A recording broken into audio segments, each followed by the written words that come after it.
I move to consider on third reading Senate Bill number 2534. Mr. President, this pertains to the 100 pesos daily minimum wage increase act.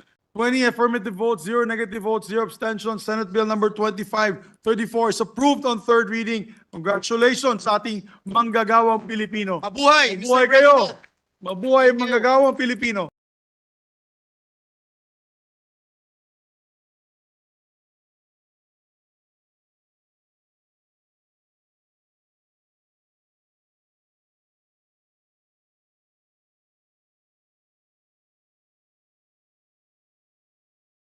Senate Bill number 2534 under Committee Report number 190. This is the bill on the 100 pesos daily minimum wage increase act. I so move, Mr. President. There being no objection, motion is approved. Mr. President, the parliamentary status of the measure is that we have closed the period of interpellations and debate.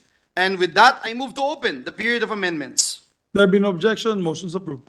Mr. President, with no committee amendments, I move to open the period of individual amendments and recognize the distinguished sponsor of the measure, Senator Jinggoy Estrada, and to propose her individual amendments, our Deputy Minority Leader, Senator Risa Ontiveros.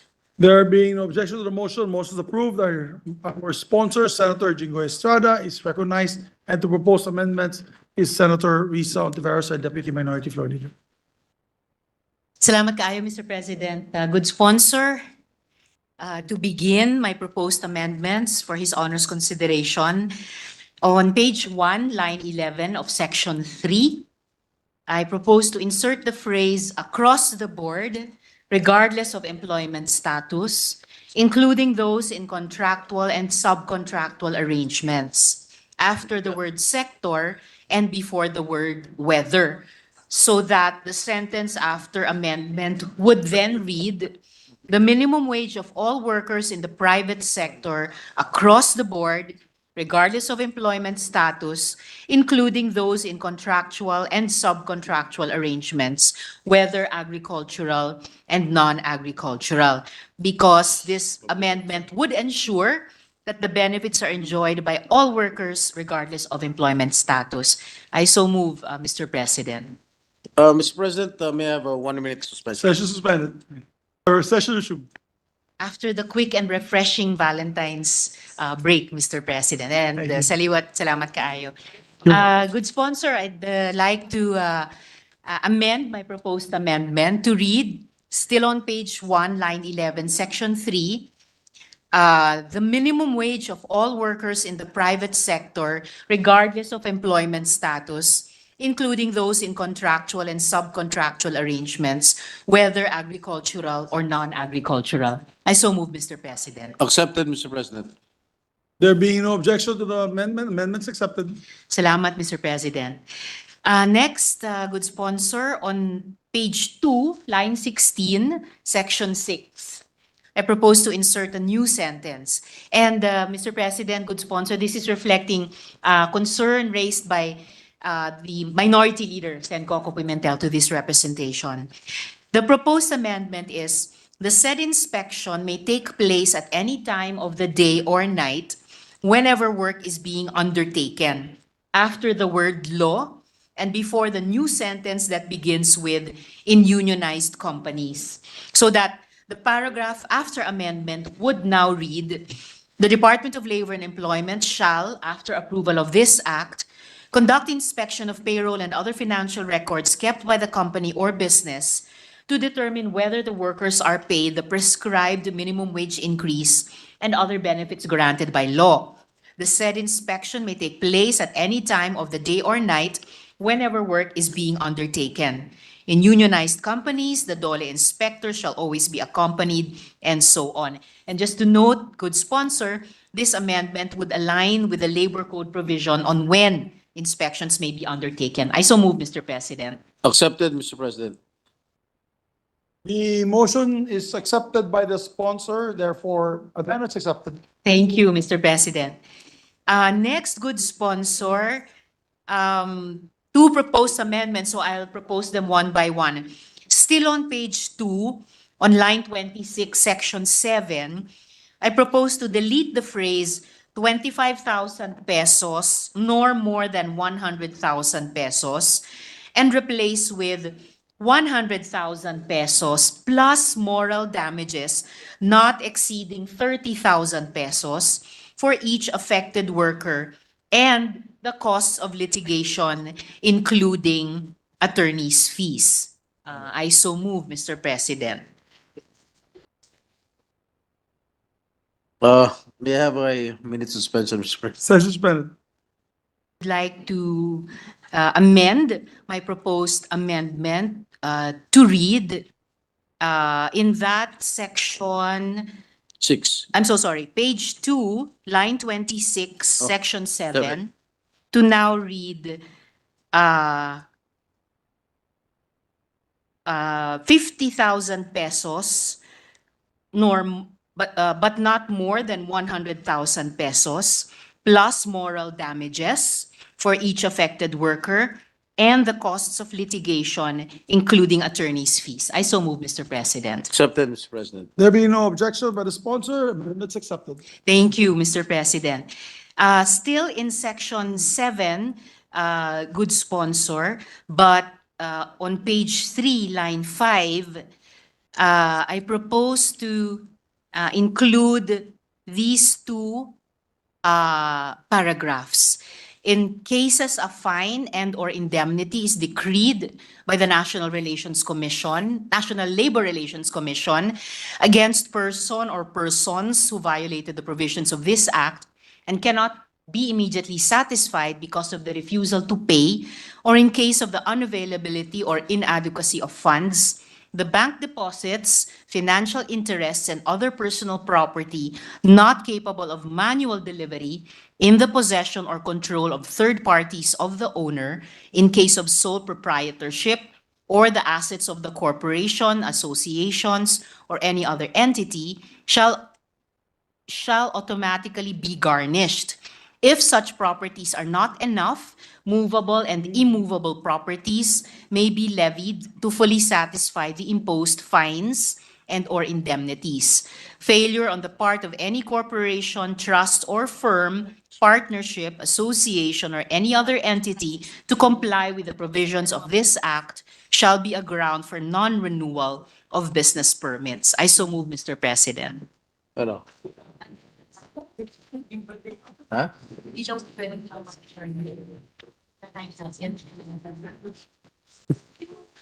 Again, Mr. President, may I move for a minute suspension? Session suspended.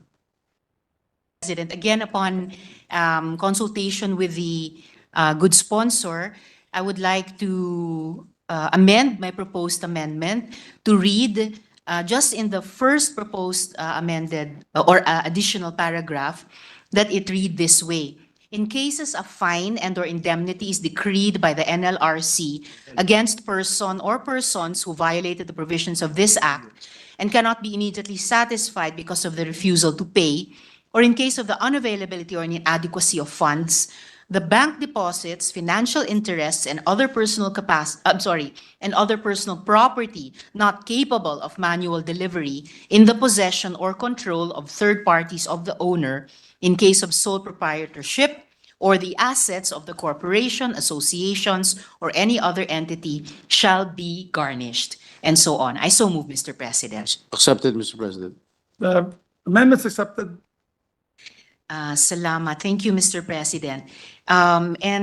Lastly, Mr. President, I'd like to doubly thank the good sponsor for working with this representation on amending my proposed amendments to a form that was suitable, especially because I cannot resist making it of record that the inspiration for these previous two proposed amendments, as originally formulated, Mr. President, was actually drawn from the sponsor's own bill to raise penalties for the disturbing non-compliance with minimum wage laws and ensure that the goals of this legislation are actually met on the ground. So muli maraming salamat sa good sponsor.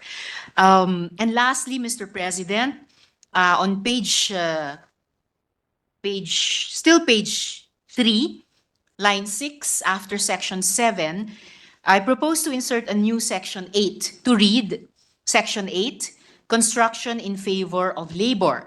All doubts in the implementation and interpretation of the provisions of this act, including its implementing rules and regulations, shall be resolved in favor of labor. I so move, Mr. President. Accepted, Mr. President.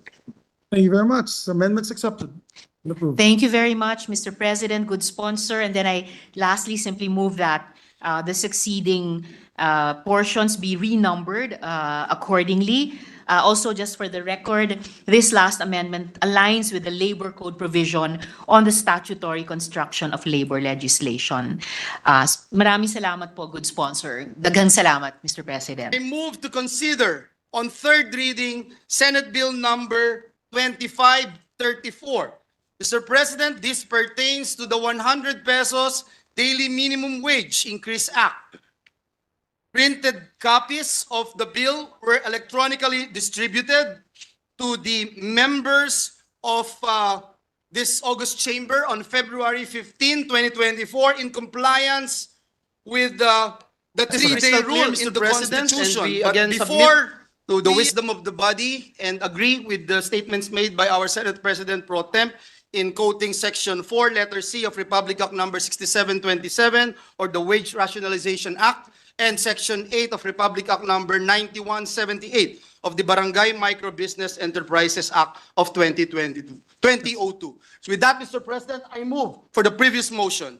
There being no objection to the motion, we now ask the Secretary to proceed with the voting and proceed with the reading of the title and the roll call vote. An act providing for a 100 pesos daily minimum wage increase for employees and workers in the private sector. Roll call vote.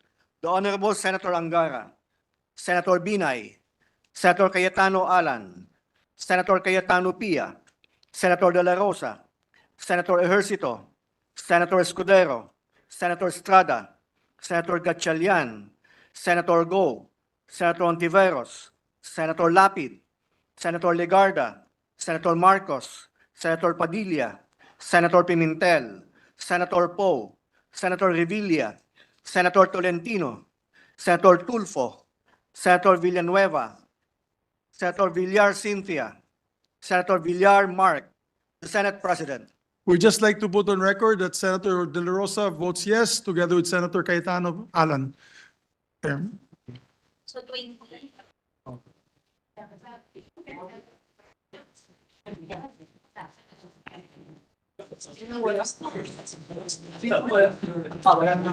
Therefore, with 20 affirmative votes, 0 negative votes, 0 abstentions, Senate Bill number 2534 is approved on third reading. Congratulations sa ating manggagawang Pilipino. Mabuhay, Mabuhay Mr. kayo! President. Mabuhay ang manggagawang Pilipino. Thank you, Mr. President. Mr. President, the chairperson of the Senate Committee on Labor would like to seek the floor. Mr. President, I move that he be recognized, Mr. President, Senator Jinggoy Estrada. Our distinguished colleague, the brave and hardworking chairman of the Committee on Labor, Senator Jinggoy Estrada, is recognized. Thank you, Mr. President. Mr. President, my dear colleagues, allow me to share portions of the famous Ramon Magsaysay credo. And it says, and I quote, "I believe that government starts at the bottom and moves upward, for government exists for the welfare of the masses of the nation. I believe that he who has less in life should have more in law. And I believe that the little man is fundamentally entitled to a little bit more food in his stomach, a little more cloth in his back, and a little more roof over his head." Mr. President, let it be said that this august chamber is responsive to the needs of our kababayans, especially on the back of rising cost of living and soaring prices of basic commodities. Thus, your Senate has proposed to hike by 100 pesos the wage of all minimum wage earners in the private sector. Ang panukalang ito ay magbibigay benepisyo sa tinatayang 4.2 million minimum wage earners. Gayon din ang iba pang manggagawa na maapektuhan ng wage distortions. Isang probisyon ay sinulong ng ating Senate President, Mig Subiri, ang ating co-sponsor. Let us not underestimate the ripple effect of the Senate's collective action. A higher minimum wage does not only impact the lives of those directly affected, but reverberates throughout our communities. stimulating local economies, and ensuring that people would have more money in their pockets to meet their basic needs. Mr. President, definitely, some may argue that implementing such measures could impose hardships on businesses and impede economic growth. However, we should bear in mind that a flourishing economy relies on the vitality of its workforce, who are considered the lifeblood of enterprises. At dapat natin pangalagaan at unahin ang interes ng ating mga manggagawa. Nagpapasalamat po ako sa ating makasamahan sa bulwagan ito na nag-co-sponsor at nag-co-author para sa pangkahalatang benepisyo ng minimum wage earners. Kabilang na sina Senate President Mig Subiri, Senate President Pro Temp Lauren Legarda, Majority Floor Leader Joel Villanueva, Senator Bongo, Senator Bong Revilla, Senator Nancy Binay, Senator Bato de la Rosa, Senator Robin Padilla, Senator Risa Hontiveros, Senator Pia Cayetano, Senator Rafi Tulfo, at si Senator Grace Poe. Muli, mga kasama dito sa Senado, maraming salamat po. Maraming salamat, Senator Jinggoy. Mabuhay po kayo. Yeah. Mr. President, may I be allowed to just explain my vote, Mr. President? Yes, please proceed, the Majority Leader. Thank you very much, Mr. President. At this juncture, may we wholeheartedly support the approval on third reading of Senate Bill number 2534, or the 100 pesos daily minimum wage increase act. We'd like to thank and congratulate our dear colleague, the chairperson of the Senate Committee on Labor, Senator Jinggoy Ejercito Estrada, as well as my fellow authors led by no other than our inspirational leader of this August chamber, Senate President Juan Miguel Zubiri, for pushing for this landmark piece of legislation. Mr. President, Ginoong Pangulo, sa gitna po ng nagtataasang presyo ng pagkain at bilihin, layon po ng panukalang batas na ito na ibsan ang hirap at pagod ng higit 4.2 milyon na minimum wage earners at kanilang pamilya na pangunahing matutulungan kapag ito po ay naging ganap na batas na. Ginoong Pangulo, over the years, regional minimum wages have not kept up with rising prices, and the real value of the minimum wage has fallen 28% on average across all regions nationwide.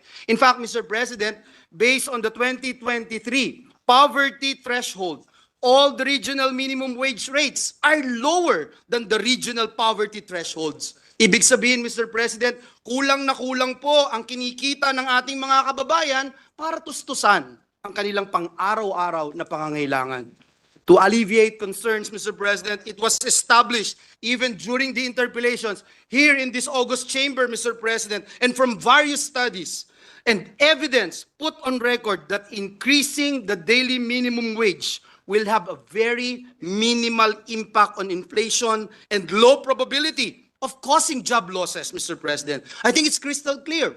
Mr. President, there are also enough safeguards and fiscal relief in place to ensure that our MSMEs, particularly micro enterprises, will not be negatively affected by the said increase. So, Mr. President, bilang pagtatapos, nais po ng representasyong ito na ipahayag muli ang ating pangarap na balang araw ay maiangat natin ang buwan ng sweldo ng manggagawang Pilipino hanggang sa ito po ay maging tunay na tinatawag na living wage. Makakaasa po kayo, Ginoong Pangulo, na patuloy tayong magtatrabaho, ang buong Senado ay patuloy magtatrabaho hanggang maisakatuparan ang pangakong ito ng ating minamahal at pinoprotektahan na konstitusyon ng Republika ng Pilipinas. Again, Mr. President, I vote no to this measure. Yes. Maraming salamat po. You vote yes, friend.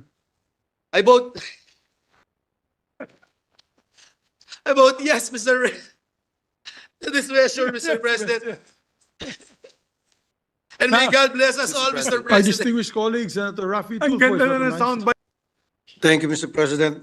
Mr. President and my dear colleagues, I would like to convey my full support for the passing of the 100 peso daily minimum wage increase Act of 2023. Allow me to emphasize that our Constitution explicitly provides that the state shall guarantee the rights of all workers to security of tenure, humane conditions of work, and a living wage. As a fundamental right, we as legislators are duty-bound to protect these rights at all times by the passage of laws that realistically adhere to the demands of time with due consideration to ever-changing economic conditions such as cost of living, prevailing market rates, prices of basic commodities and services, employment rate, and the purchasing power of the average Filipino worker, among others. I truly believe that it is our job to provide for our people a fair and decent standard of living so they may thrive, not merely survive. Alam ko na itong 100 peso adjustment ay hindi pa rin po sapat upang pantusto sa lahat ng pang-araw-araw na gastusin ng isang rank and file employee sa pribadong sektor, lalo na kung siya ay may mga anak na pinapakain at pinapaaral. Gayunpaman, this is a good starting point for all of us, especially for the private sector, to be more empathic and sensitive to the plight for minimum wage earners. We should be able to adjust wage rates timely and fairly at huwag nating hayaang lumipas ang matagal na panahon bago maibigay ang nararapat na sahod sa ating mga manggagawa. Bilang Vice Chairman ng Committee on Labor, nagpapasalamat po ako sa pagpasa ng panukalang batas na ito. Batas basta sa ikabubuti ng ating mga workers at laborers. Nagkikisa po ako sa buong Senado.